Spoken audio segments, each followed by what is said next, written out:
your credit card number, some other things are part of your personal data. So let me just go straight now to personal data so we all understand what we can call or classify as our personal data. Personal data means any information, it means any information related to an identified or identifiable natural person, which in this case they're called data subjects. So an identified or identifiable natural person could be me, it could be you, it could be other people that you know around you. And in this case, they are called data subjects. So they can be identified directly or indirectly, or through a name or identification number or location data or an online identifier, or as the case may be, maybe physical, physiological, genetic, mental, or economic, or cultural and social identity of that natural person. So there are so many things that could be classified as personal data. And now let's look at the next slide that kind of captures what we could say, okay, this is someone's personal data. Starting from the account number. Your account number is your personal data. Your name is your personal data. Your address, where you live, is your personal data. Because when you link all this information together, it can be used in one way or it can be processed in one way or the other to identify you as a person. Your vehicle or license plate or license number is an identification number. There was a certain time that the website was launched by the FRSC where you can type in the plate number of the vehicle and to bring out the registration details of that plate number. I'm not sure if that is still existing, but these are things that we should address. When you type in the plate number, it brings out the name to which that plate number is registered. So when someone has that details about you, then your personal data has been breached. Also, birth dates.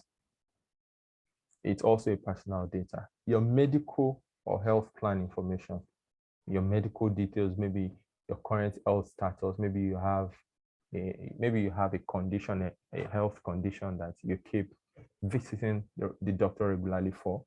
It's your personal data. And if threat actors have access to that, and they have access to probably your email or your phone number, they could use it to send you a phishing email.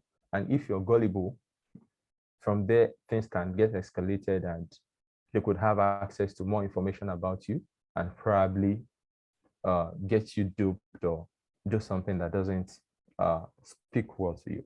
So also email, mobile number, your phone or fax, your website, if you have one, your geographical information. This could also be equivalent to your home address. Your full face photograph, your social security number. In this case, our NIN here in Nigeria is an example of personal data. Biometric identification. Some banks have your biometrics captured, and you could do cardless withdrawal. If in one way or the other, lose your biometrics and probably a threat actor or a hacker has access to it, they could use it to wipe your bank account. So these are things that can be classified as personal data. And it is worthy of note that if we bring all these things together, to bring all this information together, or if we combine them in one way or the other, they can be used to identify a person, in this case called a data subject. So take, for instance, Yvonne has my phone number, and she doesn't know me in person, and she just gets a phone that has internet, that has Truecaller installed on it, types in my phone number and dial the phone number. Truecaller is going to bring out my name for that phone number. From there, she could probably search Facebook or Instagram for my name or LinkedIn, and then my picture pops up. So if the information is used wrongly by an organization that probably someone that does that works with, I could sue them because they are not lawful to treat my data in such way. So it is important for us to know our rights also as the owner of personal data, as the recipient of the data, that okay, this is my personal data. If someone is using my personal data to bug me or threaten me, I could take it up with them. And I hope are we all following? I'd like to have feedbacks.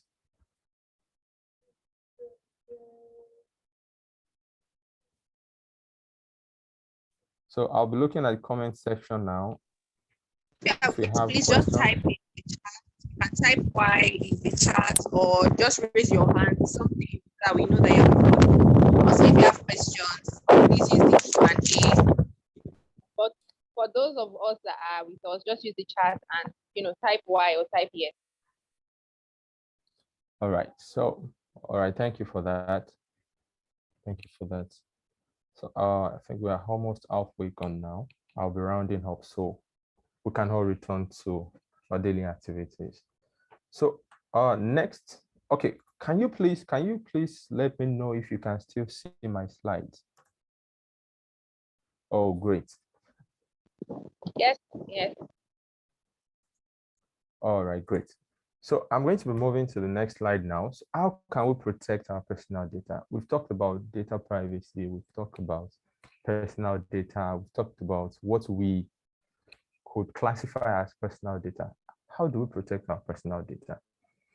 First thing that comes to mind is to ensure that you put passwords on all your devices that needs a password or that should have a password or that has access to that feature. Cell phones, laptops, tablets, they could easily be lost or stolen. And so if you don't require a password to log in, then you're giving a thief a free day, a field day to have access to your data and do whatever they want with it. So it is important, mobile phone users, laptop users, tablet users, make sure that you have that level of security on your devices. If you have a device that you could not password, I'd recommend that you change it or make sure you don't have your personal data stored on that device. Next thing is, it is not enough to use passwords on your devices. It is important that you use strong passwords. Or some of us are guilty of the fact that we just feel like, well, let me just use something. Let me just add password. Maybe they are required to use numbers, and then you just decide to go for 1111, or you decide to go for 0000. Those are weak passwords. Or probably you're required to type characters, and then you type password 1, or you type I love you. Those are dictionary words. In security, they are dictionary words that they could easily be guessed. So threat actors, when they have access to devices like that and they want to gain entry into that device, the first thing that comes to mind is to try to use dictionary words to gain access to that device. So make sure you use strong passwords. In fact, in some cases, some people decide to use traditional names that people don't know. Some people decide to combine numbers and characters, which is secure. Make sure it has considerable, a good length. So just make sure that you use stronger passwords. So now for devices or for resources or for websites, as the case may be, that requires or that has the two-factor authentication feature, make sure you have it set up on them. Example, your financial and email accounts. Probably you receive your email or your statement of accounts in your email, and your email is linked to your to your bank accounts. You must make sure that your email is secured with two-factor authentication, because an email could actually be sent from your email address if compromised to the bank, and it stands because the bank knows that this is the owner of the email address, but the bank would not know if that email address is compromised. except they put a call through to that person as a form of a two-factor authentication to be sure that it is actually the person that sends the email that is requesting for that service to be rendered.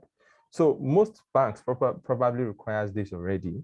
It is left for us to ensure that we use them and we use them effectively, because if you don't use it, you're putting yourself at risk and you become vulnerable to these attacks.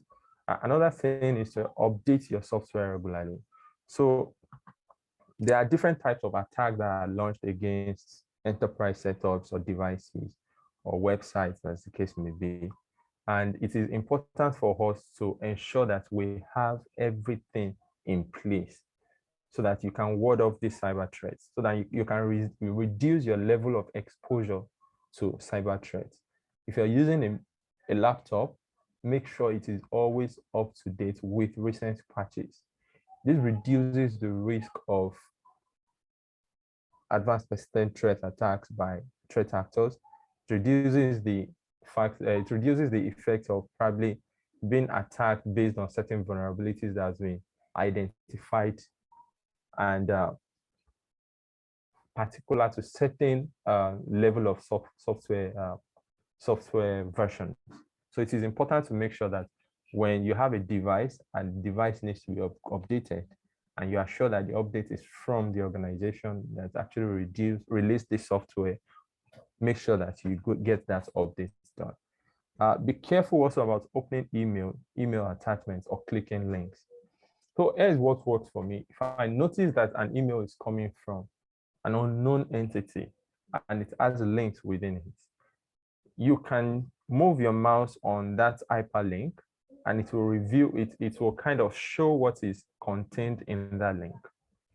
So that way you will be able to see what is contained in that hyperlink, I mean, in its entirety. Or you can right click on it, copy link, go to text notepad and paste that link there to see what is actually there. You shouldn't click those links because they are not safe. Also attachments. There are some attachments that are sent. It could even be easily recognized file extensions that, it could be XLS, as in the case of Microsoft Excel. It could be DOC or DOCX with payloads already embedded in them. So we have to be careful. If you're not expecting an attachment, it could be PDF. If you're not expecting an attachment from anyone, do not open those attachments. And I hope that we'll pay attention to this because it's very important as individuals nowadays to pay attention to these things before we actually click them. This applies to attachments, this applies to links, and this even applies to websites, visiting websites. You can have an ad just popping up on your screen while browsing a website that click me and gain access to this service. It's important for us to know that we do not have, excuse me, it's important for us to know that it's not everything that pops up on your screen that you click and follow through. Make sure it is legitimate and do not visit links that are not familiar. The next thing is to ensure that you do not give out your personal information on the phone or through email or text. I'm going to give a quick scenario about this.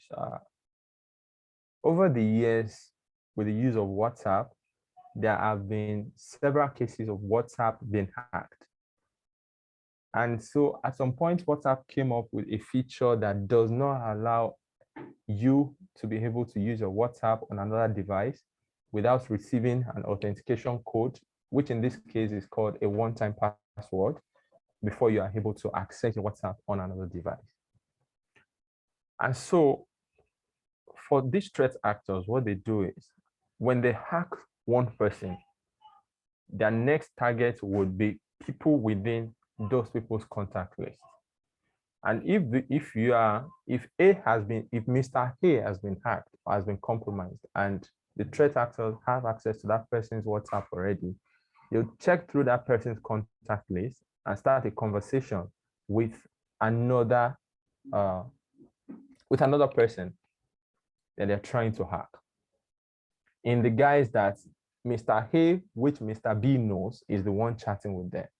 So in this case, they develop a level of trust within hours, and then they talk you to sending a code that's been sent to them, and they're trying to do something to the threat actors. And then after sending that code, you notice that you've lost access to your WhatsApp.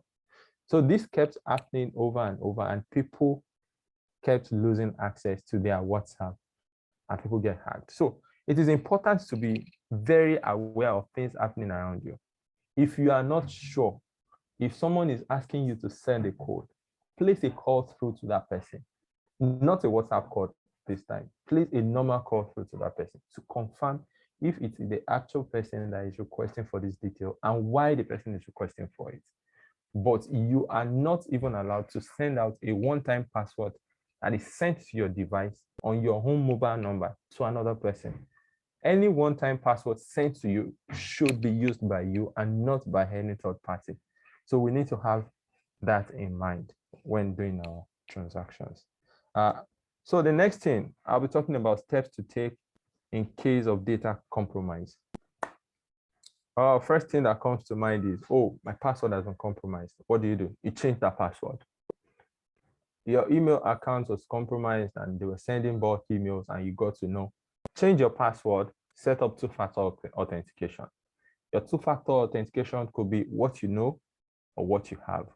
What you know could be probably a couple of recovery questions or a couple of questions, or it could be a one-time password using Google Authenticator or Microsoft Authenticator, as the case may be. And what you have could be a token or a FIDO, as in the case of people in an enterprise setup. So it is important for us to know that when things like this happen, we act fast.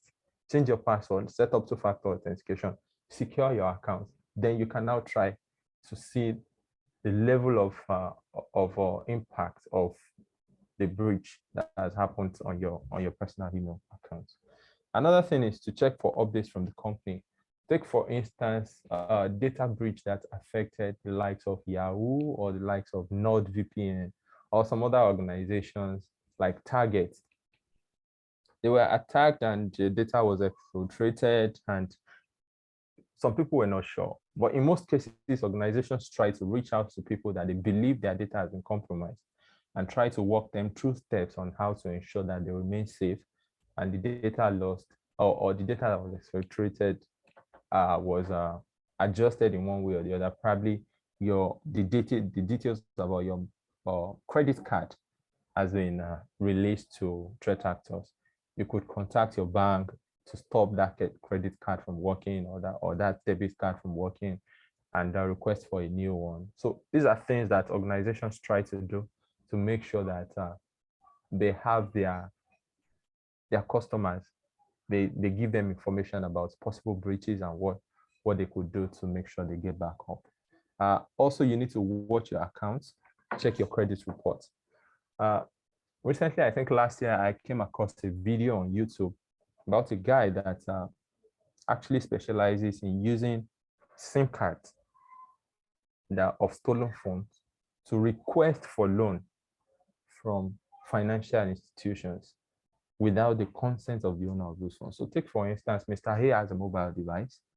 His phone was stolen, and these thieves, they have a way of using USSD code to check your balance, to check your credit status, if you are owing or not on quick credit or advanced credits, depending on your bank. And when they notice that you don't have any outstanding credit facility or you don't have any outstanding loan and probably you don't have money in your account, they have a way of requesting for loan using USSD as well.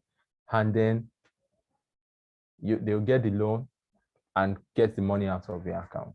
So these are things that they are not just happening on the international scale, they are also happening on the local scale. When I was mentioning password, it is also important for us, I like to quickly bring this in. I have less than 5 minutes to go. To ensure that our SIM cards are protected.